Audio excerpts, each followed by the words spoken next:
Welcome to This Week on 33rd Street. I'm Senior Sports Editor Megan Soyson, and I'm here with my co-editor Alyssa Kress. In Week 2, the Quakers lost to Villanova 24-8 at home. And earlier this week, Alyssa wrote a column criticizing the coaching staff for the outcome of the game. Alyssa, do you want to elaborate on that? Yeah, so in the press conference, Coach Bagnoli basically said they prepared all week to stop the run, to stop Villanova's rushing offense. And in the first half, Villanova's quarterback, he's a redshirt freshman, John Robertson, he just aired it out and just threw all over the Quakers. The secondary had no answer, and the coaching staff had no answer. They didn't do anything to switch it up. They really couldn't control that side of the offense. And in the second half, Villanova turned to its running game, and they still had no answer. And so it was pretty much a poor showing on defense, and the coaches really didn't adapt to the game at all.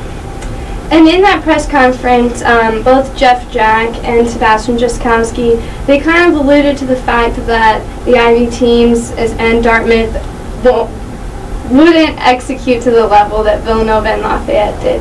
Do you think that these guys are underestimating what Dartmouth can do? Yeah, I really do. You know, for the past 3 years, this game between Penn and Dartmouth has gone down to the final possession. And I think they should expect a close game, and I think they may be a little bit cocky going into it. I think that the Ivy League is really strong this year. Dartmouth is coming off a 13-10 win over Holy Cross, and they have Dominic Pierre as a running back. He's averaging over 120 rushing yards per game, and as we saw last week, the Quakers couldn't stop the run. So I think they should be prepared for a pretty close game this weekend. And if you had to predict, who do you think will be taking the most snaps under center?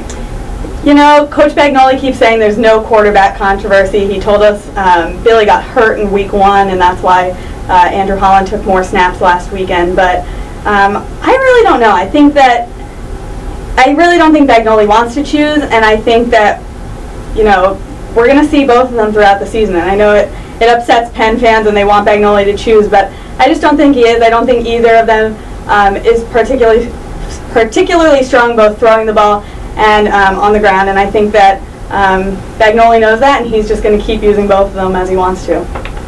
And what do you think that the key to the game this week will be? Yeah, I mean, as I said before, I really think it's going to be whether the Penn defense can stop the rushing game. I think, you know, they have their issues on offense, but, you know, they've been preparing for a running team for 2 weeks now on defense, and if they don't show up this weekend and stop Dartmouth's running game, I think that it could be a very long season. Do you have a prediction for the game? I do think Penn's going to win. You know, it is tough going on the road for the first Ivy game, but, you know, they should win this game, I think, and I think they know that they need to win it. I think it's going to be a close one, but I think Penn's going to come out on top. All right, well, Saturday's game is at noon at Dartmouth. We'll be live blogging, and we'll see you next week after Dartmouth.